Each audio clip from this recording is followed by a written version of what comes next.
अध्याय 3। गरुड़ जी ने कहा, हे केशव, यम मार्ग की यात्रा पूरी करके यम के भवन में जाकर पापी किस प्रकार की यातना को भोगता है, वह मुझे बतलाइए। श्री भगवानुवाच। श्री भगवान बोले, हे विनता के पुत्र गरुड़, मैं नरक यातना को आदि से अंत तक कहूंगा। सुनो, मेरे द्वारा नरक का वर्णन किए जाने पर उसे सुनने मात्र से ही तुम कांप उठोगे। हे कश्यप नंदन, बहुभीतिपुर के आगे 44 योजन में फैला हुआ धर्मराज का विशाल पुर है। हाहाकार से परिपूर्ण उस पुर को देखकर पापी क्रंदन करने लगता है। उसके क्रंदन को सुनकर यमपुर में विचरण करने वाले यम के गण प्रतिहार द्वारपाल के पास जाकर उस पापी के विषय में बताते हैं। धर्मराज के द्वार पर सर्वदा धर्मध्वज नामक प्रतिहार द्वारपाल स्थित रहता है। वह द्वारपाल जाकर चित्रगुप्त से उस प्राणी के शुभ और अशुभ कर्म को बताता है। उसके बाद चित्रगुप्त भी उसके विषय में धर्मराज से निवेदन करते हैं। हे तार्क्ष्य, जो नास्तिक और महापापी प्राणी हैं, उन सभी के विषय में धर्मराज यथार्थ रूप से भली भांति जानते हैं, तो भी वे चित्रगुप्त से उन प्राणियों के पाप के विषय में पूछते हैं, और सर्वज्ञ चित्रगुप्त भी श्रवणों से पूछते हैं। श्रवण ब्रह्मा के पुत्र हैं। वे स्वर्ग, पृथ्वी तथा पाताल में विचरण करने वाले तथा दूर से ही सुन एवं जान लेने वाले हैं। उनके नेत्र सुदूर के दृश्यों को भी देख लेने वाले हैं। श्रवणी नाम की उनकी पृथक पृथक पत्नियां भी उसी प्रकार के स्वरूप वाली हैं, अर्थात श्रवणों के समान ही हैं। वे स्त्रियों की सभी प्रकार की चेष्टाओं को तत्वत जानती हैं। मनुष्य छिपकर अथवा प्रत्यक्ष रूप से जो कुछ करता और कहता है, वह सब मनुष्य के मानसिक, वाचिक और कायिक सभी प्रकार के शुभ और अशुभ कर्मों को ठीक ठीक जानते हैं। मनुष्य और देवताओं के अधिकारी वे श्रवण और श्रवणियाम सत्यवादी हैं। उनके पास ऐसी शक्ति है जिसके बल पर वे मनुष्यकृत कर्मों को बतलाते हैं। व्रत, दान और सत्य वचन से जो मनुष्य उन्हें प्रसन्न करता है, उसके प्रति वे सौम्य तथा स्वर्ग और मोक्ष प्रदान करने वाले हो जाते हैं। वे सत्यवादी श्रवण पापियों के पाप कर्मों को जानकर धर्मराज के सम्मुख यथावत कह देने के कारण पापियों के लिए दुखदायी हो जाते हैं। सूर्य, चंद्रमा, वायु, अग्नि, आकाश, भूमि, जल, हृदय, यम, दिन, रात, दोनों संध्याएं और धर्म, ये सभी मनुष्य के वृत्तांत को जानते हैं। धर्मराज, चित्रगुप्त, श्रवण और सूर्य आदि मनुष्य के शरीर में स्थित सभी पाप और पुण्यों को पूर्णतया देखते हैं। इस प्रकार पापियों के पाप के विषय में सुनिश्चित जानकारी प्राप्त करके यम उन्हें बुलाकर अपना अत्यंत भयंकर रूप दिखाते हैं। वे पापी यम के ऐसे भयंकर रूप को देखते हैं, जो हाथ में दंड लिए हुए, बहुत बड़ी काया वाले, भैंसे के ऊपर संस्थित प्रलयकालीन मेघ के समान आवाज वाले, काजल के पर्वत के समान बिजली की प्रभाव वाले, अयुद्धों के कारण भयंकर 32 भुजाओं वाले, 3 योजन के लंबे चौड़े विस्तार वाले, बावली के समान गोल नेत्र वाले, बड़ी बड़ी दाढ़ों के कारण भयंकर मुख वाले, लाल लाल आंखों वाले और लंबी नाक वाले हैं। मृत्यु और ज्वर आदि से संयुक्त होने के कारण चित्रगुप्त भी भयावह हैं। यम के समान भयानक सभी दूत उनके समीप पापियों को डराने के लिए गरजते रहते हैं। उन चित्रगुप्त को देखकर भयभीत होकर पापी हाहाकार करने लगता है। दान न करने वाला वह पापात्मा कांपता है और बार बार विलाप करता है। तब चित्रगुप्त यम की आज्ञा से क्रंदन करते हुए और अपने पाप कर्मों के विषय में सोचते हुए उन सभी प्राणियों से कहते हैं, अरे पापियों, दुराचारियों, अहंकार से दूषितों, तुम अविवेकियों ने क्यों पाप कमाया है? काम से, क्रोध से तथा पापियों की संगति से जो पाप तुमने किया है, वह दुख देने वाला है। फिर हे मूर्ख जनों, तुमने वह पाप कर्म क्यों किया? पूर्व जन्म में तुम लोगों ने जिस प्रकार अत्यंत हर्षपूर्वक पाप कर्मों को किया है, उसी प्रकार यातना भी भोगनी चाहिए। इस समय यातना भोगने से क्यों पराडमुख हो रहे हो? तुम लोगों ने जो बहुत से पाप किए हैं, वे पाप ही तुम्हारे दुख के कारण हैं। इसमें हम लोग कारण नहीं हैं। मूर्ख हो या पंडित, दरिद्र हो या धनवान और सबल हो या निर्बल, यमराज सभी से समान व्यवहार करने वाले कहे गए हैं। चित्रगुप्त के इस प्रकार के वचनों को सुनकर वे पापी अपने कर्मों के विषय में सोचते हुए निश्चेष्ट होकर चुपचाप बैठ जाते हैं। धर्मराज भी चोर की भांति निश्चल बैठे हुए उन पापियों को देखकर उनके पापों का मार्जन करने के लिए यथोचित दंड देने की आज्ञा करते हैं। इसके बाद वे, दोस्त, मैं जानता हूं कि आप सभी बहुत ही मन, वाणी और संयम के साथ इस महागरुण पुराण का अध्ययन कर रहे हैं। और इसके अंदर जितनी भी अध्याय बता जा रहे हैं, आप उनको अच्छे से सुन रहे होंगे और समझने का प्रयास कर रहे होंगे। मैं जानता हूं एक बार आपको समझने में दिक्कत होगी, तो मैं आपसे यही कहूंगा कि आप गरुड़ पुराण को बार बार सुनिए। कम से कम 2 से 3 बार जरूर सुनिए। और इसको अधिक से अधिक लोगों के पास भेजना हमारी जिम्मेदारी बनती है, क्योंकि हमें अपनी सनातनी संस्कृति को बचाना है और इसका अधिक से अधिक प्रचार करना है। और दोस्तों, अगर आप इस गरुड़ पुराण को अकेले देख रहे हैं, तो साथ में अपने बच्चों, पत्नी, अपने भाइयों, अपनी बहनों, अपने माता पिता को जरूर सुनाइए। निर्दयी दूत उन्हें पीटते हुए कहते हैं, हे पापी, महान, घोर और अत्यंत भयानक नरकों में चलो। यम के आज्ञाकारी प्रचंड और चंडक आदि नाम वाले दूत एक पाश से उन्हें बांधकर नरक की ओर ले जाते हैं।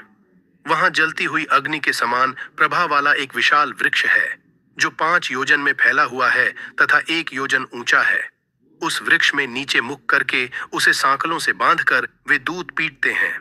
वहां जलते हुए वे रोते हैं, पर वहां उनका कोई रक्षक नहीं होता। उसी शालमली वृक्ष में भूख और प्यास से पीड़ित तथा यमदूतों द्वारा पीटे जाते हुए अनेक पापी लटकते रहते हैं। वे आश्रय विहीन पापी अंजलि बांधकर, हे यमदूतों, मेरे अपराध को क्षमा कर दो, ईसा उन दूतों से निवेदन करते हैं।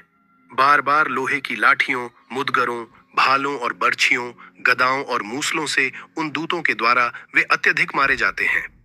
मारने से जब वे चेष्टा रहित और मूर्छित हो जाते हैं, तब उन निश्चेष्ट पापियों को देखकर यम के दूत कहते हैं, अरे दुराचारियों, पापियों, तुम लोगों ने दुराचरण क्यों किया?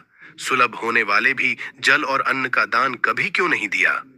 तुम लोगों ने आधा ग्रास भी कभी किसी को नहीं दिया, और न ही कुत्ते तथा कौए के लिए बलि ही दी। अतिथि को नमस्कार नहीं किया और पितरों का तर्पण नहीं किया।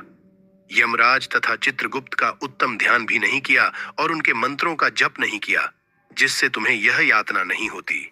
कभी कोई तीर्थ यात्रा नहीं की, देवताओं की पूजा भी नहीं की। गृहस्थाश्रम में रहते हुए भी तुमने हंतकार नहीं निकाला।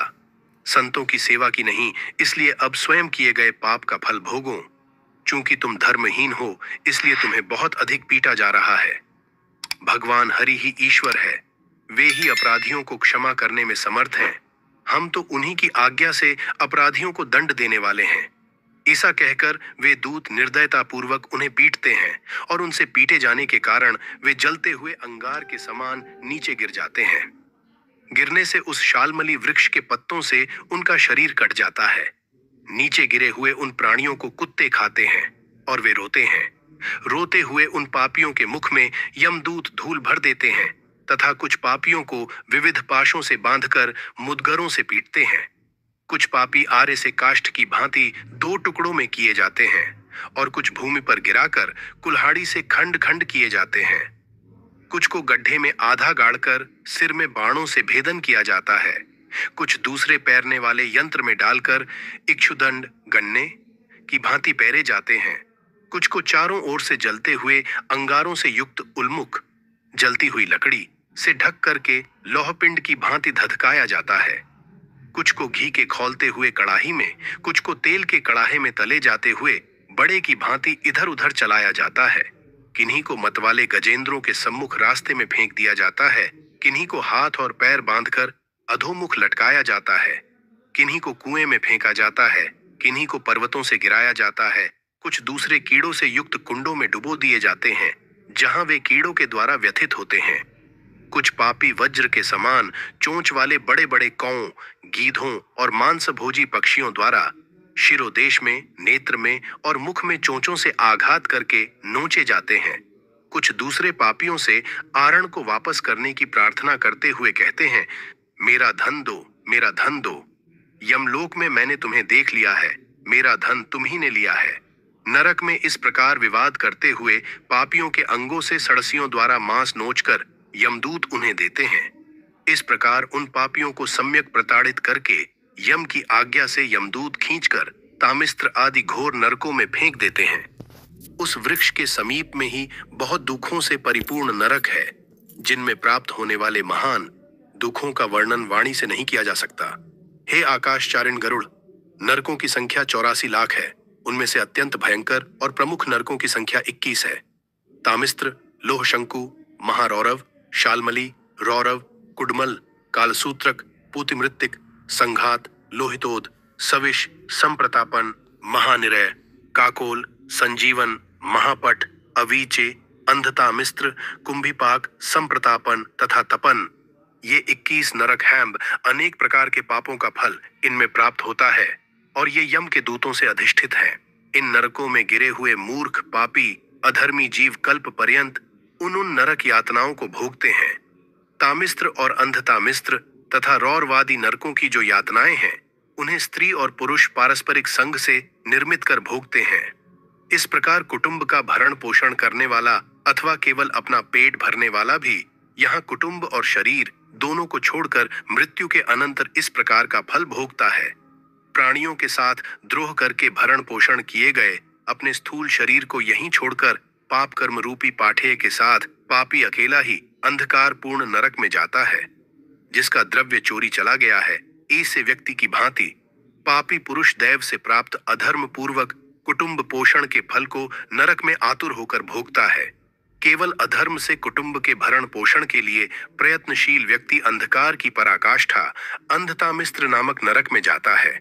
मनुष्य लोक के नीचे नरकों की जितनी यातनाएं हैं, क्रमशः उनका भोग भोगते हुए वह पापी शुद्ध होकर पुण्य इस मृत्युलोक में जन्म पाता है। अध्याय 4। गरुड़ जी ने कहा, हे केशव, किन पापों के कारण पापी मनुष्य यमलोक के महामार्ग में जाते हैं और किन पापों से वैतरणी में गिरते हैं तथा किन पापों के कारण नरक में जाते हैं, वह मुझे बताइए।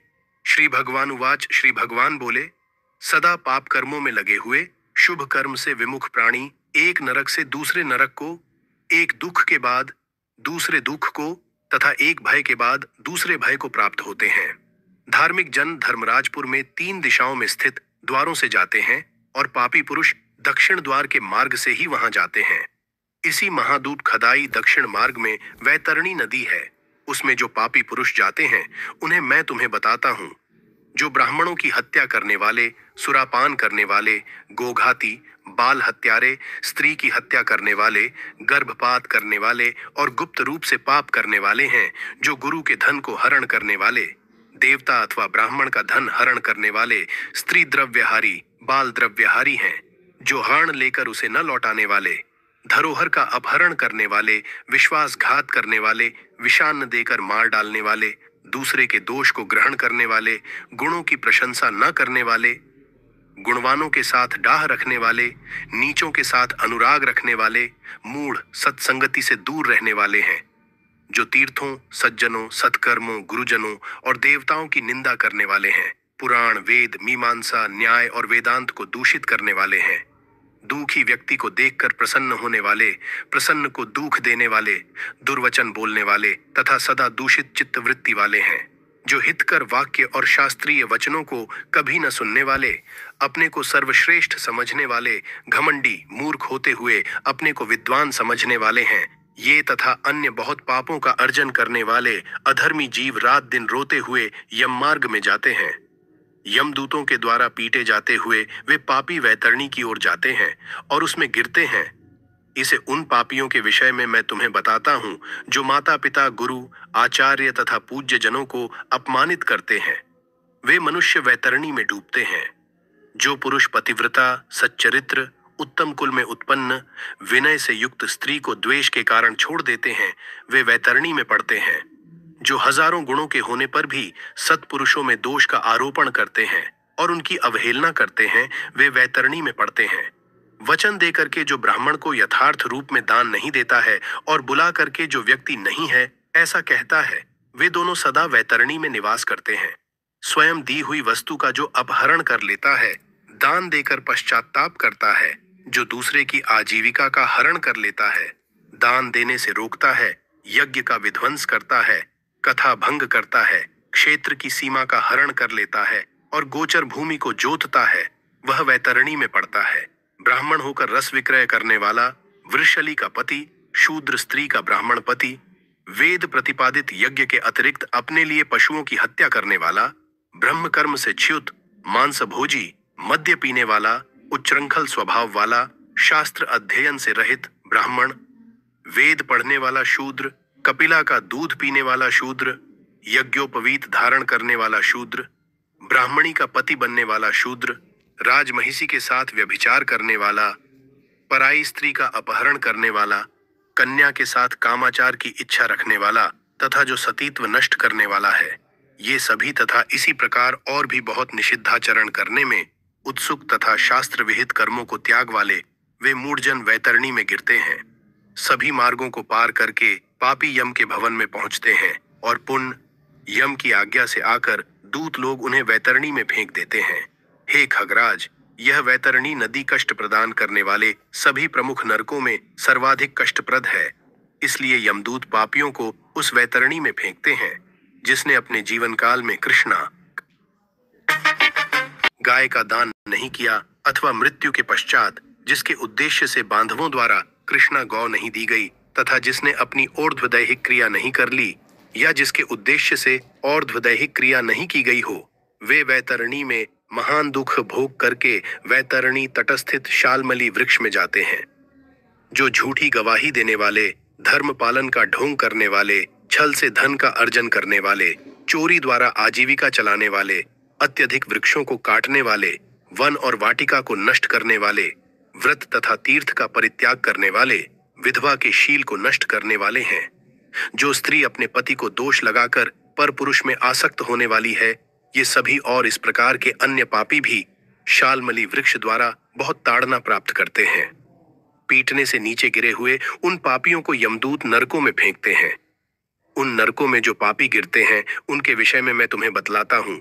वेद की निंदा करने वाले नास्तिक, मर्यादा का उल्लंघन करने वाले, कंजूस, विषयों में डूबे रहने वाले, दंभी तथा कृतघ्न मनुष्य निश्चय ही नरकों में गिरते हैं। जो कुआं, तालाब, बावली, देवालय तथा सार्वजनिक स्थान, धर्मशाला आदि को नष्ट करते हैं, वे निश्चय ही नरक में जाते हैं। स्त्रियों, छोटे बच्चों, नौकरों तथा श्रेष्ठ जनों को छोड़कर एवं पितरों और देवताओं की पूजा का परित्याग करके जो भोजन करते हैं, वे नरकगामी होते हैं। जो मार्ग को कीलों से, पुलों से, लकड़ियों से तथा पत्थरों एवं कांटों से रोकते हैं, निश्चय ही वे नरकगामी होते हैं। जो मंद पुरुष भगवान शिव, भगवती शक्ति, नारायण, सूर्य, गणेश, सद्गुरु और विद्वान इनकी पूजा नहीं करते, वे नरक में जाते हैं। दासी को अपनी शैया पर आरोपित करने से ब्राह्मण अधोगति को प्राप्त होता है और शूद्रा में संतान उत्पन्न करने से वह ब्राह्मणत्व से ही च्युत हो जाता है। वह ब्राह्मण धम कभी भी नमस्कार के योग्य नहीं होता। जो मूर्ख ई से ब्राह्मण की पूजा करते हैं, वे नरकगामी होते हैं। दूसरों के कलह से प्रसन्न होने वाले जो मनुष्य ब्राह्मणों के कलह तथा गौओं की लड़ाई को नहीं रुकवाते हैं, प्रत्युत ऐसा देखकर प्रसन्न होते हैं अथवा उसका समर्थन करते हैं, बढ़ावा देते हैं, वे अवश्य ही नरक में जाते हैं। जिसका कोई दूसरा शरण नहीं है, ईसी पतिपरायणा स्त्री के ऋतुकाल की द्वेषवश उपेक्षा करने वाले निश्चित ही नरकगामी होते हैं। जो कामांध पुरुष रजस्वला स्त्री से गमन करते हैं अथवा पर्व के दिनों, अमावस्या, पूर्णिमा आदि में, जल में, दिन में तथा श्राद्ध के दिन कामुक होकर स्त्री संग करते हैं, वे नरकगामी होते हैं। जो अपने शरीर के मल को आग, जल, उपवन, मार्ग अथवा गौशाला में फेंकते हैं, वे निश्चित ही नरक में जाते हैं। जो हथियार बनाने वाले, बाण और धनुष का निर्माण करने वाले तथा इनका विक्रय करने वाले हैं, वे नरकगामी होते हैं। चमड़ा बेचने वाले वैश्य, केश, योनि का विक्रय करने वाली स्त्रियां तथा विष का विक्रय करने वाले, ये सभी नरक में जाते हैं। जो अनाथ के ऊपर कृपा नहीं करते हैं, सत्पुरुषों से द्वेष करते हैं और निरपराध को दंड देते हैं, वे नरकगामी होते हैं। आशा लगाकर घर पर आए हुए ब्राह्मणों और याचकों को पाक संपन्न रहने पर भी जो भोजन नहीं कराते, वे निश्चय ही नरक प्राप्त करने वाले होते हैं। जो सभी प्राणियों में विश्वास नहीं करते और उन पर दया नहीं करते तथा जो सभी प्राणियों के प्रति कुटिलता का व्यवहार करते हैं, वे निश्चय ही नरकगामी होते हैं। जो अजितेंद्रिय पुरुष नियमों को स्वीकार करके बाद में उन्हें त्याग देते हैं, वे नरकगामी होते हैं। जो अध्यात्म विद्या प्रदान करने वाले गुरु को नहीं मानते और जो पुराण वक्ता को नहीं मानते, वे नरक में जाते हैं। विवाह को भंग करने वाला, देव यात्रा में विघ्न करने वाला तथा तीर्थ यात्रियों को लूटने वाला घोर नरक में वास करता है और वहां से उसका पुनरावर्तन नहीं होता। जो महापापी घर, गांव तथा जंगल में आग लगाता है, यमदूत उसे ले जाकर अग्निकुंडों में पकाते हैं। इस अग्नि में जले हुए अंग वाला वह पापी जब छाया की याचना करता है, तो यमदूत उसे असिपत्र नामक वन में ले जाते हैं, जहां तलवार के समान तीक्ष्ण पत्तों से उसके अंग जब कट जाते हैं, तब यमदूत उससे कहते हैं, रे पापी, शीतल छाया में सुख की नींद सो। जब वह प्यास से व्याकुल होकर जल पीने की इच्छा से पानी मांगता है, तो दूतों के द्वारा उसे खौलता हुआ तेल पीने के लिए दिया जाता है। पानी पियो और अन्न खाओ, ऐसा उस समय उनके द्वारा कहा जाता है। उस अति उष्ण तेल के पीते ही उनकी आंतें जल जाती हैं और वे गिर पड़ते हैं। किसी प्रकार पुण्य उठकर अत्यंत दीन की भांति प्रलाप करते हैं। विवश होकर ऊर्ध्व श्वास लेते हुए वे कुछ कहने में भी समर्थ नहीं होते। हे तार्क्ष्य, इस प्रकार की पापियों की बहुत सी यातनाएं बताई गई हैं। विस्तार पूर्वक इन्हें कहने की क्या आवश्यकता। इनके संबंध में सभी शास्त्रों में कहा गया है। इस प्रकार हजारों नर नारी नारकीय यातना को भोगते हुए प्रलय पर्यंत घोर नरकों में पकते रहते हैं। उस पाप का अक्षय फल भोग कर पुण्य वहीं पैदा होते हैं और यम की आज्ञा से पृथ्वी पर आकर स्थावर आदि योनियों को प्राप्त करते हैं। वृक्ष, गुल्म, लता, वल्ली, गिरी, उज्जा, पर्वत तथा तृण आदि ये स्थावर योनियां कही गई हैं। ये अत्यंत मोह से आवृत्त है। कीट, पशु, पक्षी, जलचर तथा देव, इन योनियों को मिलाकर 84 लाख योनियां कही गई हैं। इन सभी योनियों में घूमते हुए जब जीव मनुष्य योनि प्राप्त करते हैं और मनुष्य योनि में भी नरक से आए व्यक्ति चांडाल के घर जन्म लेते हैं तथा उसमें भी कुष्ठ आदि पाप चिन्हों से वे बहुत दुखी रहते हैं।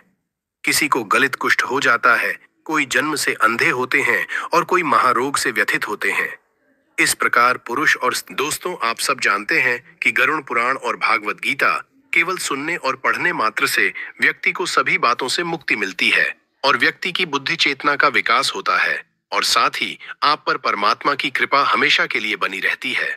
और दोस्तों, मैं आपसे यही कहूंगा कि आप भी अपने घर के अंदर गरुड़ पुराण या फिर भागवत गीता को जरूर रखिए, क्योंकि गरुड़ पुराण और भागवत गीता अपनी सिर्फ घर में रखने मात्र से घर में बरकत आती है और साथ ही आपके ऊपर भगवान की असीम कृपा होती है और घर में सुख शांति बनी रहती है। अगर आपके घर में गरुड़ पुराण या भागवत गीता की बुक नहीं है, तो आप इस बुक को मंगा दिखाई पड़ते हैं। अध्याय